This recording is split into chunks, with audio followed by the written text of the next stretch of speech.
Assalamualaikum warahmatullahi wabarakatuh. Ila hadratin Nabil Mustafa Rasulillah sallallahu alaihi wasallam wa ikhwanihi minal anbiya al mursalin wal awliya wasyuhada wasyarikin wal malaikatil muqarrabin khususun musnif handal kitab Syekh Hamid bin Muhammad bin Muhammad wa khususun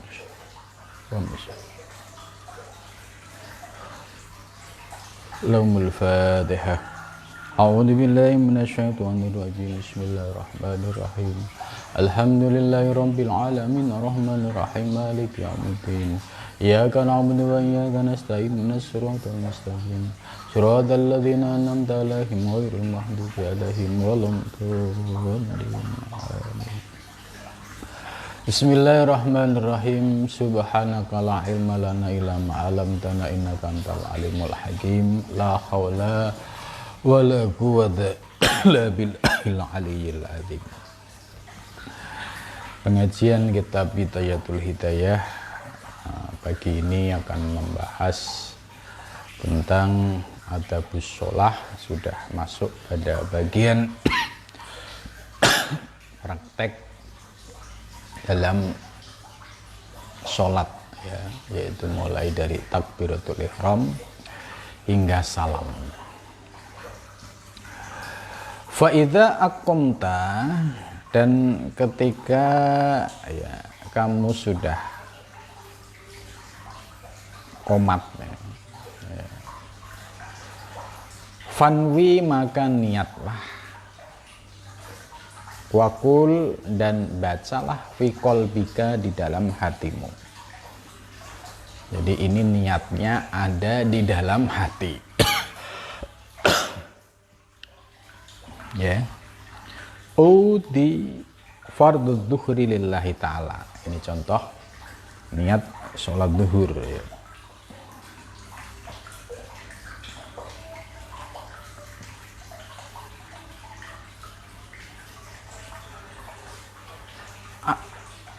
Aku niat ya, aku niat fardhu dzuhri, fardhunya zuhur lillahi ta'ala, karena Allah Ta'ala. Jadi di sini yang penting ya, pertama niat tadi di dalam hati. Bagaimana kalau dizohirkan? Biasanya kan ada imam yang mendohirkan niat, seperti usolli fardhu subhi rakaataini gitu. Nah, di situ bisa dilihat apakah imam ketika menzohirkan niat itu ya untuk mengingatkan pada jamaah, apa itu menjadi niat. Kalau tujuannya untuk mengingatkan jamaah supaya menjelang last minute ya, sebelum takbir itu dengan imam usolli fardhu subhi ya, imam muncul kesadaran ya untuk niat. Kalau tujuannya itu tidak apa-apa. Tapi kalau diniatkan itu sebagai niat ya, ini yang kurang pas, sebab ini diucapkan sebelum takbir. Sementara posisi niat itu ya diucapkan dalam hati ya, yaitu ketika takbiratul ihram. Jadi niat di dalam hati, kemudian saat takbiratul ihram. Jadi Allah, nah, ini niatnya hatinya sudah terlintas ya. Para guru kita ya, guru pesantren maupun guru madrasah itu mengajari kita niat ketika dizohirkan dalam teks Arab ya. Jadi niat ketika dizohirkan dalam teks Arab ya bunyinya usolli fardhu subhi rakaataini mustaqbilal kiblati ya, makmuman atau adaan, makmuman atau imaman ya, adaan lillahi ta'ala.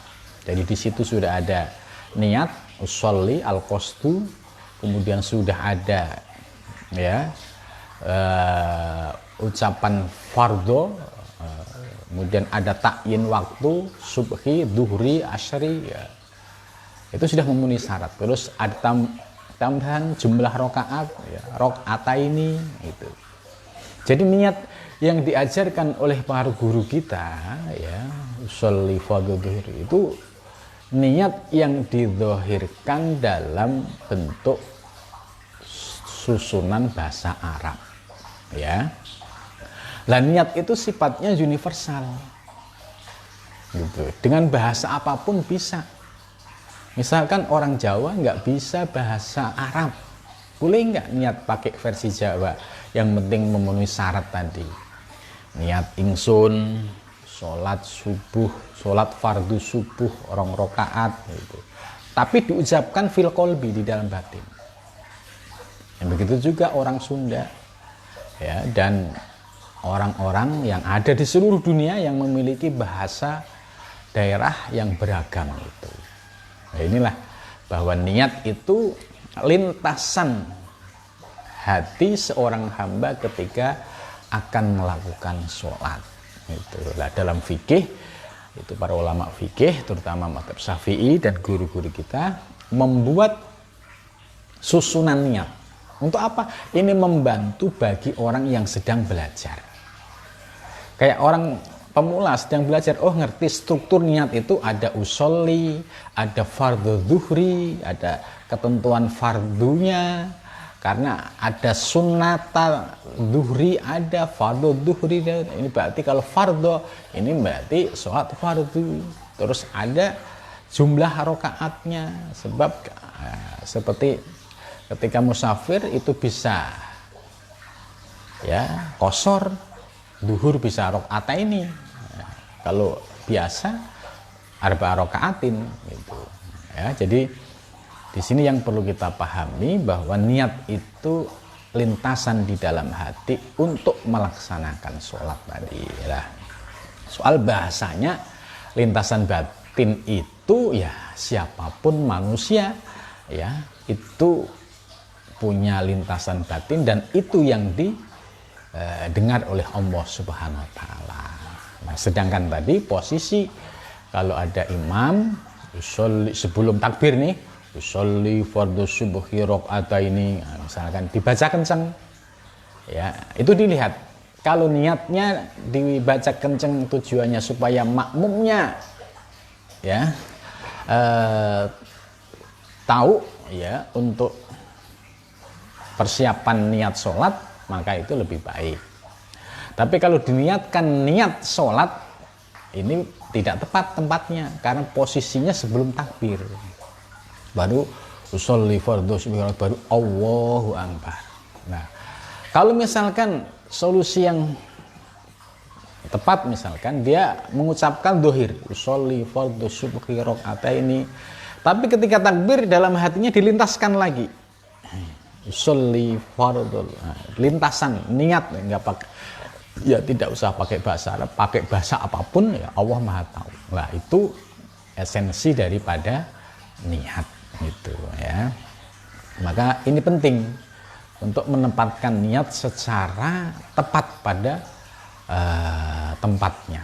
Jadi niat itu di dalam hati, fil qalbi, kemudian kapan diucapkan, yaitu ketika takbiratul ihram. Ada muqaranah, ya, perbandingan bertepatan ketika inda takbiratul ihram. Wala ta'jubu angka niat qoblal firoh, ya. Jangan sampai kamu meniadakan niat sebelum selesai minat takbir, dari takbir. Ini pesan Imam Ghazali, jangan sampai selesai takbiratul ihram niat belum tuntas. Ya, ada juga kadang orang was-wasan usolli enggak selesai itu karena was-was itu, ya. Tapi kalau yang sudah paham, ya, esensi niat, ketika Allahu Akbar, itu niat sudah otomatis dilintaskan sholat fardu subuh 2 rakaat lillahi ta'ala, itu sudah masuk lah.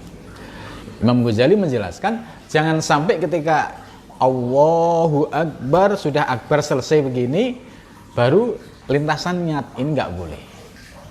wala ta'zubu angka niat qoblal firaq minat takbir. Warfa dan angkatlah yadaika kedua tanganmu indat takbir ketika takbir ya. Jadi di sini sunahnya mengangkat kedua tangan ketika takbir.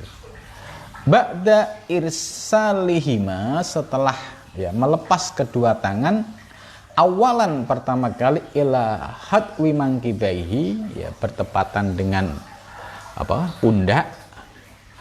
Itu dari Allah ini pas dengan pundak ya. Terus ini pas dengan daun telinga ini. Ini Allah ya. Jangan ya berlebihan Allahu Akbar ya, terlalu berlebihan. Ada juga yang Allahu Akbar gitu ya. Itu polanya macam-macam. Kalau kita sedang haji itu sedang umroh itu lihat orang sholat itu ya menggunakan madhab masing-masing. Jadi ada yang normal, kalau kita mengikuti Imam Ghazali, Imam Syafi'i itu ya Allah, nah, ini pas mangkibaihi, kemudian ini pas Allahu Akbar. Ada yang sampai begini, ada yang begini Allah. Di tangannya hanya di depan Allah Akbar ya. Ya, itu wilayah sunnah gitu ya. Yang rukun apa? Takbiratul ihram dan niat. Itu rukun. Jadi niat rukun nggak boleh salah tempat.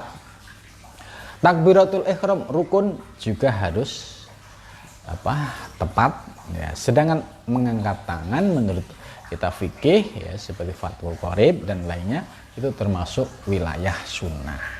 Lah, kemudian berikutnya setelah Allahu Akbar naruh tangan ya, itu posisinya agak miring ke kiri dikit. Tapi ini juga sunnah gitu ya. Maka kalau kita sholat di Indonesia kan kalau madhab sama-sama madhab Syafi'i ya sama gitu.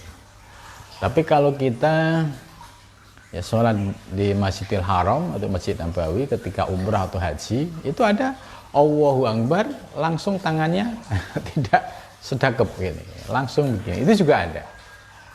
Ya, itu.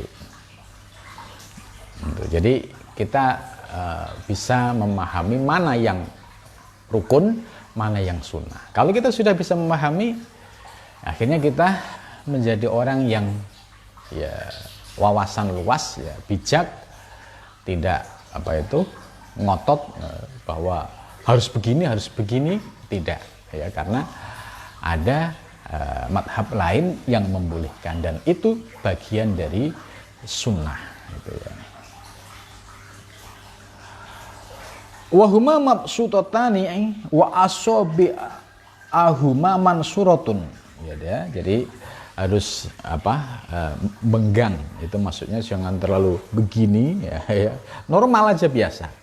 Ba'da irsilima awalan maksudnya wa asobi aman ya, asobe jari-jari ya normal biasa, enggak terlalu diginiin juga enggak, terlalu begini juga enggak. Nah, ini yang diperjelas ya. Jadi asobe itu jari-jari ini normal biasa ya, tidak sampai terlalu berlebihan begini atau begini. Ini nanti dijelaskan. Wala tutakan lafu dan tidak dituntut dhammuha mengumpulkan. Wala tafriju dan tidak membenggang, memisahkan terlalu lebar itu. Bihaitsu tahada ya, sekiranya ya, pancer bi'ibhaika dengan ibham itu jari telunjuk ya. Suhmate udunaika ya, pada daun telinga dua telingamu. Ini ibham itu jari ini ibu jari terus pas dengan suhmate udunaika. Allah ya, kira-kira beginilah. Allah itu. Jadi ini pas dengan ini. Jadi tidak berlebihan begini atau ya agak begini. Ya, kita yang pakai yang standar begini. Ya. Wa bi ru'usi asabiika, dan dengan pucuk ya seluruh jari-jarimu, a'la udunaika, ya pada bagian atas telingamu. Jadi ya begini, pas ini posisi ini di sini, terus ini di sini. Ya tidak harus nempel, kira-kira pas gitu ya, kira-kira pas.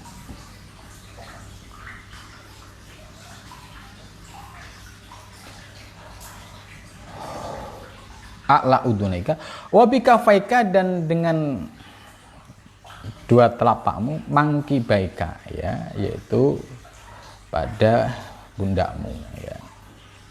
Faidas taqorota, dan ketika keduanya sudah tetap fi maqarrihima, pada tempatnya, fakabbir, maka takbirlah. Jadi kalau posisinya sudah pas, ya begini, pas ini, Allah, ya. Allah itu niat sudah masuk, ya. Ya, pakai bahasa apa aja boleh, lintasan kita mau sholat apa itu diniatkan, itu baru fakabbir, kemudian takbir, summa arsalahuma, kemudian melepas kedua tangan, ya, birifkin, dengan pelan halus, wala tadfa yadaika inda raf'i wal irsal ila qadamin taf'an wala ila khalfin raf'an wala tangfaduha yaminan wala simalan fa idza arsalat huma fasta'nafa raf'ahuma ila sudrika wa akrimil yumna biwat ihima alal yusra wa ansur asobi al yumna ala tuli diroika, ya.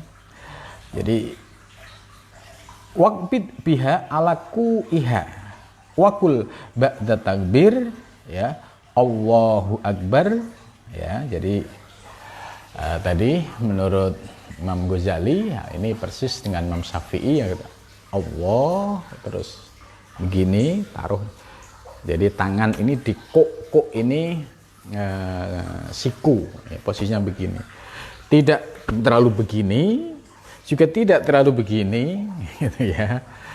Ini kok itu ini alaku iha itu pergelangan, ya, posisinya pas, Allahu Akbar, agak ke kiri sedikit, ya, itu. Ini yang standar, yang normal, ya. Kadang ada yang begini, ada yang begini, ya, ada, ya. Nah, kita ambil yang, ya, tengah-tengah, kok iha, tangan ini di sini megang begini, ini, ya, itu. Wakul ba'da takbir Allahu Akbar, setelah takbir baru melanjutkan dengan Allahu Akbar kabiro walhamdulillahi kasiro. Ini yang disebut dengan doa iftitah. Lah, sekarang pada saat kita takbiratul ihram, ya, ini yang paling penting adalah memahami makna takbiratul ihram. Apa makna kalimat takbiratul ihram Allahu Akbar, ya? Allah itu ismun, ya, zat wajibul wujud, nama zat yang wajib adanya. Allah sebagai zat yang kudus, yang suci, yang tanzih, ya, yang tidak bisa diserupakan dengan makhluk apapun, gitu. Jadi tidak boleh pemahaman soal Allah ini, ya, terjadi ilhad, ya. Harus dipahami, ya, Allah bersifat tanzih, Allah bersifat suci, ya. Allah bersifat, ya, memiliki sifat yang maha, ya, yang disebut dalam sifat salbiyah, ya. Tidak ada yang paling kuasa, ya, kecuali Allah.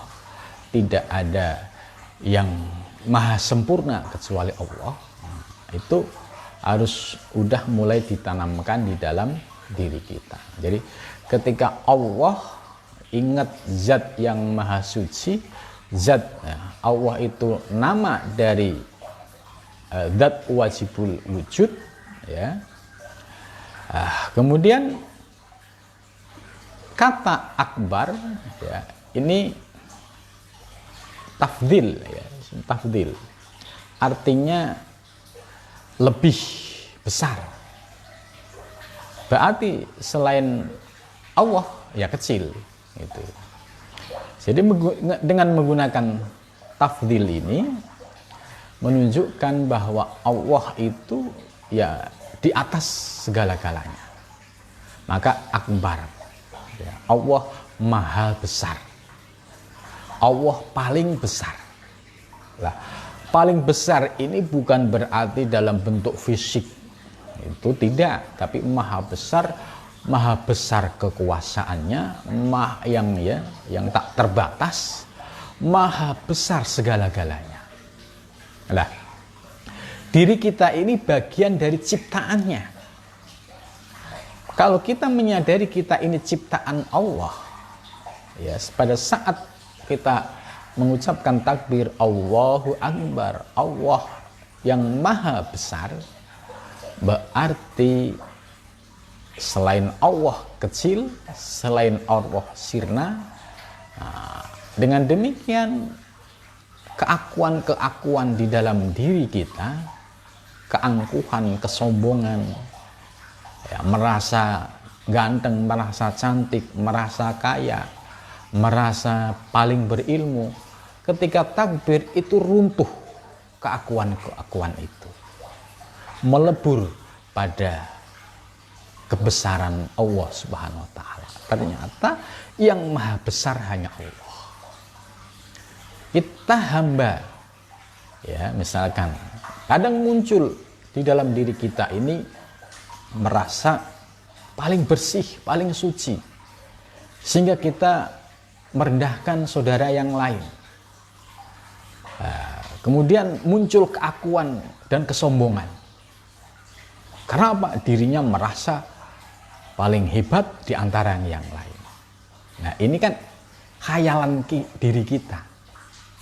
Ya, padahal hakikatnya diri kita la haula wala quwata illa billah. Kita tidak punya daya dan kekuatan apapun. Maka saat takbir Allahu Akbar, keangkuhan, kesombongan yang muncul di dalam diri kita saat takbir itu runtuh dengan sendirinya. Itu sehingga muncul kesadaran, oh iya ya, saya ini ya manusia yang diciptakan oleh Allah dari sesuatu yang hina, sekarang bersyukur menjadi manusia fi ahsani taqwim, kemudian kita bisa beribadah. Nah, pada saat kita beribadah harus diakui bahwa kita bisa ibadah itu anugerah dari Allah, bukan karena prestasi kita. Gitu. Ya. Maka dengan Allahu Akbar, ya, kita menyadari maknanya bahwa Allah ismudzat wajibul wujud, maha besar, selain Allah kecil. Lah, objek yang menjadi sasaran adalah diri kita tadi, yang sering merasa paling suci, kemudian menghinakan orang lain. Kemudian kita juga kadang merasa baru punya rezeki sedikit, merasa paling kaya, menghinakan orang lain. Kadang juga kita muncul perasaan merasa paling berilmu, padahal ilmu kita nggak ada apa-apanya. Gitu. Kemudian kita merasa paling cantik, paling kaya, padahal merasa paling cantik itu juga hanya perasaan. Padahal belum tentu cantik benar. Ya, toh seandainya cantik, memang yang memberi cantik itu siapa? Bapak ibunya atau Allah? Kalau disadari, oh ya itu Allah, ya disyukuri, dikembalikan kepada Allah. Jangan sampai muncul tadi ujub takabur, heran, wah aku cantik ya. Kemudian muncul keangkuhan, kesombongan. Nah, ini ketika takbir harus diruntuhkan. merasa punya jabatan, ya. Kadang kalau sedang menjabat itu jalannya agak beda dikit lah, miring-miring gitu. Karena apa? Merasa aku pejabat, aku penguasa. Nah, sehingga muncul keakuan, kesombongan. Nah, kalau sudah paham makna dari takbir, ya, posisi apapun di hadapan Allah tidak ada artinya. Jangankan hanya sebagai pejabat yang kelas menengah, sampai presiden pun tidak ada artinya di hadapan Allah. Gitu. Maka saat takbir itu runtuh semua keakuan, keegoan di dalam diri kita, sehingga muncul kesadaran yang maha besar hanya Allah Subhanahu wa ta'ala. Ini makna takbir secara substansi, ya. Jangan jadikan takbir sebagai aksesoris. Kalau takbir dibuat aksesoris, ya, dibuat untuk sebagai alat, ya, untuk demo-demo supaya kelihatan heroik, gitu. Kemudian setelah takbir mencaci maki orang, mengecam orang, merasa paling baik, suci. Nah, ini lesannya bertakbir, tapi keakuan dan egonya bertentangan dengan kalimat takbir. Gitu. Karena apa? Dia merasa paling benar sehingga berani mencaci orang. Dia merasa paling suci, ya, sehingga merendahkan orang. Gitu. Jadi takbir secara lisan, ya, semua orang bisa. Tapi kalau takbir secara maknawi, secara substansi, maka yang ada hanya kebesaran Allah Subhanahu wa ta'ala. Maka yang ada kita akan bisa berkata la haula wala quwata illa billah. Ini pentingnya kita memahami kalimat takbir secara substansi, ya. Jangan sampai ya kita sudah takbir setiap hari tapi egonya masih tinggi, keakuannya masih tinggi, kesombongannya masih tinggi. Ini berarti takbirnya tidak berefek. Kenapa? Ya karena takbirnya di lisan. Ya, tapi kalau takbir yang dipahami secara maknawi, ya, selama sholat 5 waktu kita nikmati betul gitu. Itu lambat laun memiliki efek kepada rohani kita, kepada perbaikan akhlak kita.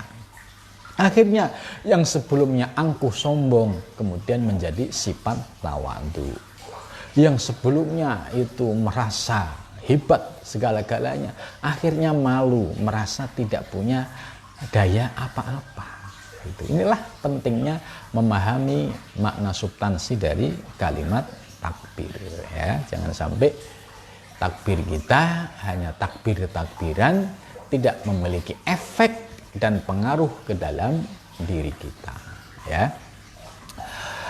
Kalimat takbir bagi para sufi yang sudah memahami tauhid al-kasfi, ya, itu berbeda lagi.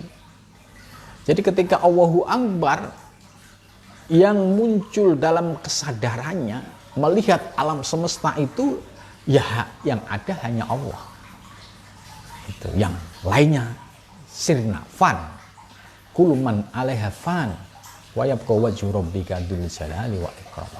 Ini kalau orang yang sudah paham ilmu hakikat, ya, atau ilmu tauhid al-kasfi, ketika takbir itu lebih istimewa. Kesadarannya, ya, kehambaan sirna, yang ada hanya wilayah ketuhanan. Karena Allahu Akbar ini sama saja menafikan selain Allah, menisbatkan Allah yang maha besar di alam semesta itu. Gitu. Maka ketika melihat wujud alam semesta yang warna-warni, kita mengucapkan takbir karena takjub dengan kemahabesaran Allah. Ini takbir yang benar. Itu. Jadi melihat warna-warni alam semesta, ya Allah, Allah itu luar biasa menciptakan makhluk, ya. kulit bermacam-macam, suku bermacam-macam, agama bermacam-macam, dan semua dikasih makan, dikasih rezeki. Ini kan kalau bukan yang maha besar, ya tidak mungkin. Itu. Nah, fitrah setiap manusia ya punya takdir masing-masing. Itu. Maka ketika kita takbirnya benar, melihat keanekaragaman, ya, melihat macam-macam manusia, itu kalau takbirnya benar, sudah ngaji ilmu hakikat, ilmu ahli kasfi, itu nampak indah yang ada. Karena semua itu kembalinya kepada Allah. Gitu. Oh, ternyata warna-warni kehidupan alam semesta ini, yaitu kreatornya hanya Allah. Allah yang maha, ya, al-musawwir, ya, yang membuat ragam warna di alam semesta ini, ya, sedangkan kita hanya sebagai hamba. Kenapa kadang manusia ya sok-sokan melebihi kewenangan Tuhan itu? Lihat si A si B, muncul kebencian, ini yang tidak benar gitu. Maka ketika takbirnya benar, itu melihat wujud alam semesta, melihat keanekaragaman, melihat warna-warni ragam manusia, ya, itu dipandang kembali kepada Allah, niscaya akan indah. Maka takbirnya itu sampai pada wilayah zauq, wilayah rasa. Subhanallah, Allahu Akbar. Jadi Allahu Akbar itu bahasa Jawanya mentes, mentes itu ada isinya. Bukan Allahu Akbar yang kosong, hanya aksesoris tadi gitu, ya. Itu ini makna dari Allahu Akbar, ya. Terus selanjutnya, setelah kita takbiratul ihram dengan benar tadi, ya, jadi maka di sini Imam Ghazali itu mengajarkan kita dalam bertasawuf, bertarekat, itu rapi antara syariat dan hakikat. Secara syariatnya tadi tangan harus begini, ya, karena ada hadisnya. Terus harus begini, ya, itu semua ada dasarnya, ya. Dasarnya ya hadis Nabi, ya, nggak mungkin bicara sholat kita keluar dari hadis Nabi, ya, gitu. Jadi aspek hakikatnya dari takbir, nah, itu digali maknanya, substansinya, sehingga kita ketika takbir bisa menemukan makna substansi yang sesungguhnya, bukan takbir-takbiran, bukan takbir sebatas aksesoris. Nah, selanjutnya Allahu Akbar ini, ya, doa iftitah. Allahu Akbar kabira walhamdulillahi katsira wa subhanahu wa bukratan wa asila, ya. Terus inni wajjahtu wajhiya lilladzi fataras samawati wal ardh. Nah, ini kalau iftitah kita pakai ini, nah, berarti iftitah kita sama dengan iftitahnya Imam Al-Ghazali. Kan kadang ada juga pakai iftitah lain, ya. Kalau Muhammadiyah, nah, itu ya pakai iftitah, cuma kalimatnya, teksnya lain. Ya, sumbernya juga dari hadis, gitu. Tapi Imam Ghazali, ya, terutama warga NU itu ya karena rujukan warga NU, ya, kitabnya Imam Ghazali, maka kita diajarkan oleh guru-guru kita, ya, itu ya iftitahnya pakai ini, Allahu Akbar. Allah bermula Allah Akbar, itu paling maha besar, kabiron dengan kebesaran, walhamdulillahi katsira, dan segala puji, ya, walhamdulillah dan segala puji milik Allah itu. Jadi segala puji milik Allah, ya, sebab yang punya alam semesta hanya Allah. Manusia nggak punya apa-apa. Makanya manusia jangan GR kalau dipuji, ya. Kalau dipuji, kembalikan kepada yang punya pujian yang hakiki, yaitu Allah. Ya, malu ya Allah kalau saya yang hina ini kok dipuji. Yang berhak untuk dipuji hanya Engkau. Maka dalam alhamdulillah itu sebagai deklarasi kesadaran kita bahwa yang layak dipuji di alam semesta ini hanya Allah. Itu. Kasiron dengan banyak, wa subhanallah dan maha suci Allah, ya maha suci Allah. Bukrotan di waktu pagi, ya, melihat kehidupan ya, di alam semesta mulai dari matahari terbit, ya itu bukrotan, ya, itu semua yang terucap dari lisan kita hanya subhanallah, karena yang maha suci hanya Allah. Ya, menciptakan alam semesta, kemudian ya ada bumi, ada langit, ada bulan yang saling bersinergis, itu yang ada hanya subhanallah, maha suci Allah. Bukrotan wa asilan dan di waktu sore. Sumak ikra kemudian membaca, ya inni wajahtu, ini sesungguhnya aku, wajahtu aku menghadap, wajhi wajahku, ya wajhi ini ditafsiri ai qalbi, ya, ini wajah tuh aku menghadapkan hatiku, ya lilladzi fataros samawati, lilladzi kepada zat fatara yang telah menciptakan, siapa alladzi as-samawati, yaitu langit-langit. Jadi ini wajah tuh wajhiya, aku menghadapkan hatiku, ya hatinya itu menghadap kepada Allah, sedangkan anggota fisiknya ya secara lahiriah juga menghadap kepada kiblat. Itu ya.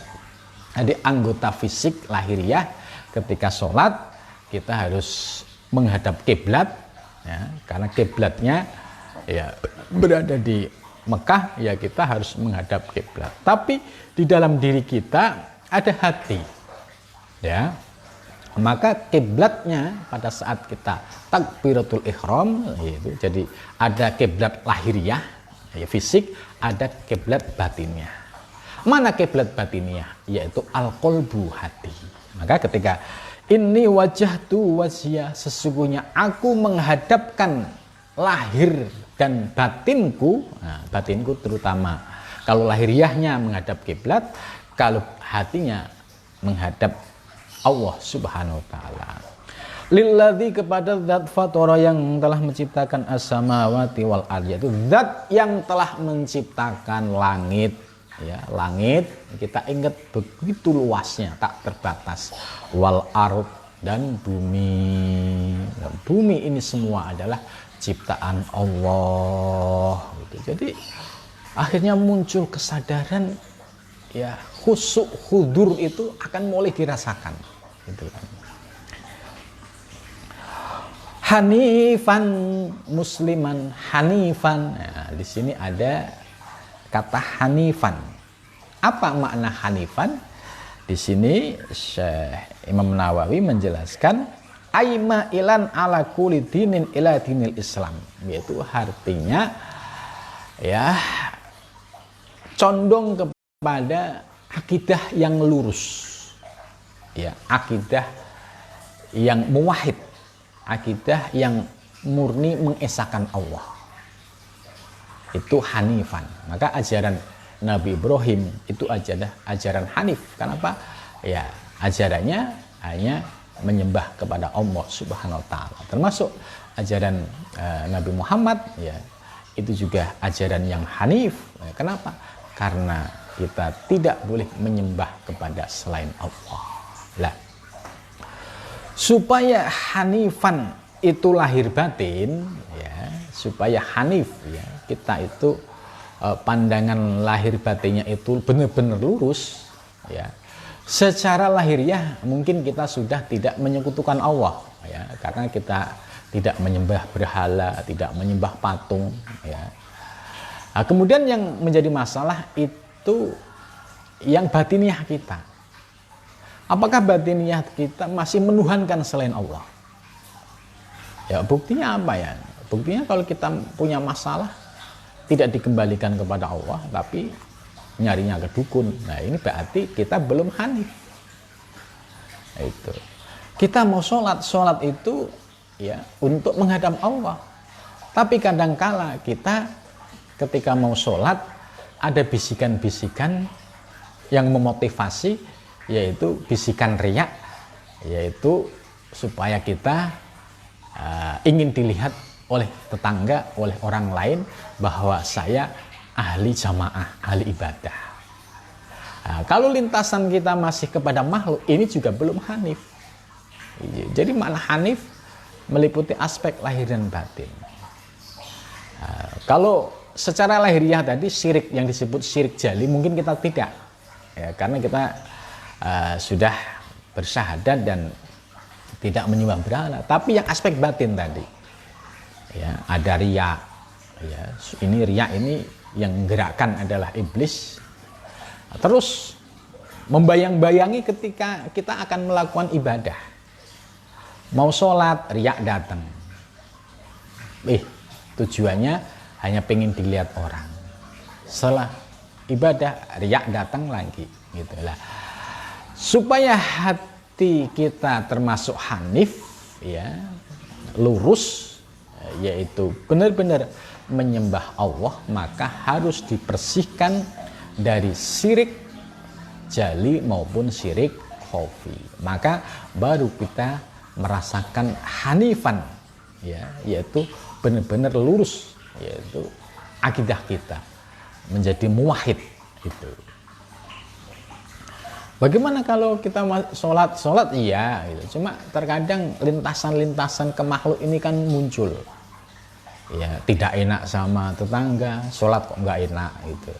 Ada sholat juga karena pengen dilihat makhluk, atasan. Nah, ini harus disirnakan, harus dinafikan, harus dibersihkan hatinya dari kemakhlukan tadi.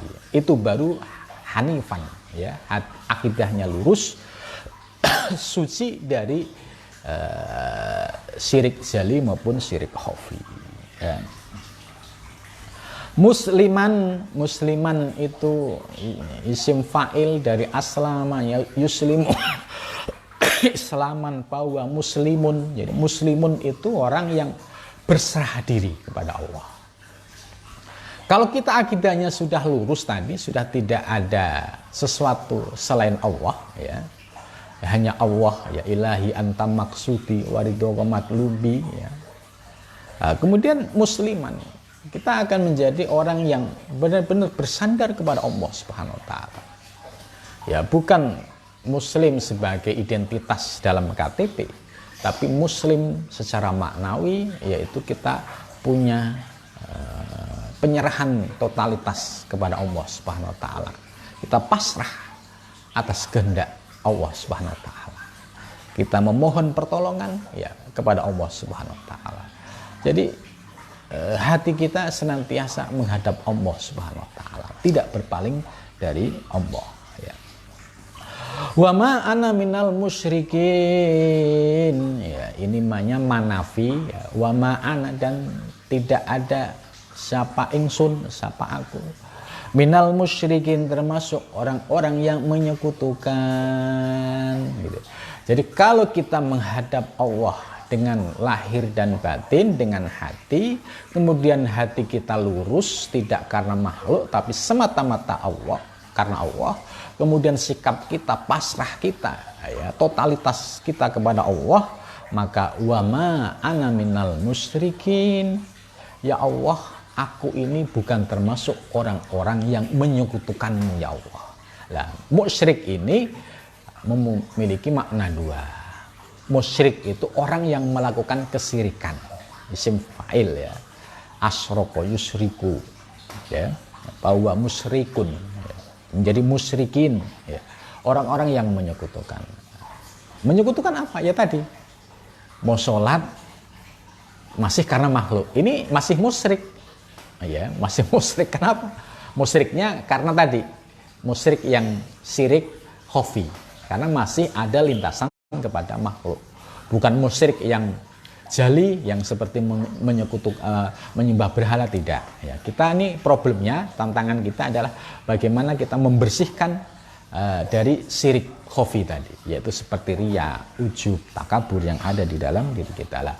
Kalau kita sudah bisa membersihkan hati kita dari sesuatu selain Allah, membersihkan pada saat ibadah semata-mata karena Allah, dan kita juga musliman pasrah kepada Allah, maka itu layak disebut wa ma ana minal musyrikin. Aku bukanlah termasuk orang-orang yang menyekutukanmu ya Allah. Tapi kalau ibadahnya masih riya, ya, mau ibadah, mau sholat, kalau ada atasannya mau bantu nyumbang sedekah ke pondok, ke masjid, mau kalau diumumin, dicatat namanya, disebut-sebut namanya, nah, ini masih minal musyrikin gitu. Jadi wa ma'na minal musyrikin belum masuk ke level itu.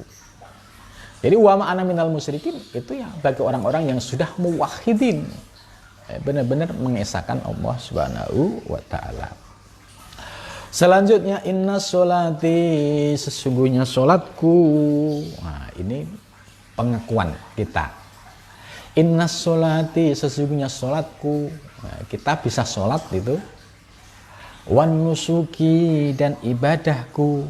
Ya, ibadati, ya, ibadah seperti haji, umroh, ya, kurban itu termasuk nusuk. Ya. Wa mahyaya, dan hidupku. Wa mamati, dan matiku. Itu. Jadi sesungguhnya sholatku, ibadahku, hidupku, dan matiku itu lillahi, milik Allah. Gitu. Jadi akhirnya batin semakin jernih, ya, karena dia menyatakan sesungguhnya sholatku, ibadahku, hidup dan matiku lillahi, itu milik Allah. Ternyata kita tidak punya apa-apa. Kita bisa sholat itu anugerah dari Allah. Kalau Allah memberikan anugerah kepada kita, kita enteng sholat. Ya, tapi banyak orang yang tidak diberikan anugerah, sudah azan juga belum bisa sholat. Nah itu berarti ketika kita sholat ya harus dikembalikan kepada Allah. Ini karena anugerah Allah. Maka ketika waktu azan dipanggil hayya ala sholah, ya, ayo melaksanakan sholat, jawabnya la haula wala quwata illa billah. Pengakuan bahwa saya tidak punya daya dan kekuatan apapun kecuali daya kekuatan dari Allah. Maka ketika mengucapkan inna sholati, ya, sholat ini bukan dilihat dari prestasi dirinya, tapi dilihat ini sebagai anugerah Allah. Kalau ini anugerah Allah, maka malu kalau kita sombong, malu kalau kita merasa suci, malu kita kemudian merendahkan tetangga yang lain. Karena sudah ada pengakuan sholat itu, ibadah itu semua milik Allah. Ya. Ibadati sama, orang haji umroh itu ya atas kehendak Allah. Hidup, ya kita bisa hidup di dunia ya atas kehendak Allah. Ya. Coba kita kalau lihat proses kejadian manusia, mulai dari sperma, ya ada 300 juta sel sperma yang berebut, ternyata hanya satu yang membuahi sel telur yang akhirnya menjadi wujud manusia seperti kita. Maka kalau kita nggak menyadari ini, sulit untuk bisa mengembalikan Allah. Gitu. Nah, kalau kita sudah sadar, oh iya, hidupku ya milik Allah, atas kehendak Allah. Wa mahyaya, wa mamati, dan matiku. Mati kapan saja, ya sudah, itu urusan Allah, itu kehendak Allah. Kita tidak bisa menolak kalau sudah ajalnya tiba. Maka kesadaran hidup dan matiku lillahi, milik Allah, maka beban dalam diri kita itu enteng, ringan. Kita tidak dipenuhi dengan pengakuan-pengakuan yang imajinatif, ya, merasa ini, tapi semua hilang. Ya, akhirnya muncul sifat tawadhu tadi. Walaupun dia sudah ahli ibadah, tapi masih merasa banyak dosanya, masih banyak kekurangannya. Walaupun dia ya sering umroh haji, tapi selalu masih banyak kekurangannya. Itu namanya sikap tawadhu. itu hidup dan matinya ya selalu berusaha bagaimana kita bisa meraih ya meninggal yang husnul khotimah, yaitu dengan cara memperbaiki amal-amal kita. Jangan gampang ke soal kematian, sebab kematian bisa datang kapan saja. Saya tobatnya nanti kalau sudah usia 60, ya tidak bisa ditawar seperti itu, ya maka kita gunakan waktu kita untuk sebaik-baiknya. Soal datang ajal kapan saja kita sudah siap. Jadi al-istiqdad lil maut qablan nujul, kita sudah mempersiapkan diri untuk menjemput kematian sebelum kematian itu datang, ya. Terus lillahi, semua milik Allah, Rabbil alamin, yang mengatur alam semesta. Itu jadi kalau kita memahami makna-makna ini, kita itu kecil dan sekecil-kecilnya dan tidak ada artinya. Ya, nothing, ya, tidak ada apa-apanya gitu. Nggak ada yang dibanggakan apapun. Karena lillahi, milik Allah, Rabbil alamin, yang mengatur alam semesta. La syarika, tidak ada sekutu, lahu, bagi Allah. Itu tadi, tidak bersekutu, artinya kita tidak terjebak pada syirik jali maupun syirik khafi. La syarika, tidak ada sekutu, tidak menyekutukan lahu, kepada Allah. Wa bidzalika, dan dengan itu umirtu, aku diperintah, ya, diperintah untuk bertauhid, untuk sholat, untuk ibadah. Wa ana, dan bermula aku minal muslimin, termasuk orang-orang yang berpasrah diri kepada Allah Subhanahu wa ta'ala. Jadi wa bidzalika umirtu, dan karena itu umirtu, aku diperintah, ya, untuk bertauhid secara muwahhid, untuk sholat secara ikhlas, untuk ibadah secara ikhlas, menghadapi kehidupan dan kematian penuh dengan kepasrahan kepada Allah. Wa ana minal muslimin, dan aku ya Allah termasuk orang-orang yang berpasrah diri kepadamu ya Allah. Itu jadi ini makna doa iftitah yang sering kita baca. Jadi takbir dan doa iftitah ini sudah terurai ilmu yang sangat mendalam sekali. Tinggal kita ya pelan-pelan tahap kita amalkan supaya kualitas ibadah kita itu semakin membaik. Sebab di awal ya Imam Ghazali sudah menyampaikan ya bahwa sholat kita itu akan diterima Allah bi khadri khusuika, sesuai dengan khusukmu, kehadiranmu mengingat Allah. Tapi kalau sholat kita itu minal ghafilin, dari takbir sampai salam itu ghaflah, ya itu dikecam oleh Al-Quran. Ya, wailul lil musallin, celaka bagi orang-orang sholat, alladzina hum an sholatihim sahun, yaitu orang-orang yang dalam sholatnya dia sahun, melalaikan Allah. Wahum yuraun, dan mereka sholat hanya sekedar untuk pengen dilihat orang. Itu termasuk syirik khafi tadi. Mudah-mudahan dengan mengkaji kitab ini ya kita mendapatkan pencerahan ilmu, kemudian dapat kita amalkan ya dalam kehidupan sehari-hari, terutama dalam praktek sholat ya secara bertahap, sedikit ya, dari sedikit secara istiqomah inilah kita akan merasakan kenikmatan sholat yang didasari dengan ilmu yang lahir dan batin. Dan mudah-mudahan kita senantiasa mendapatkan bimbingan dari Allah Subhanahu wa ta'ala, sehingga kita bisa istiqomah menuju jalan yang diridhoinya. Amin ya rabbal alamin. Wal muwaffiq. Assalamualaikum warahmatullahi wabarakatuh.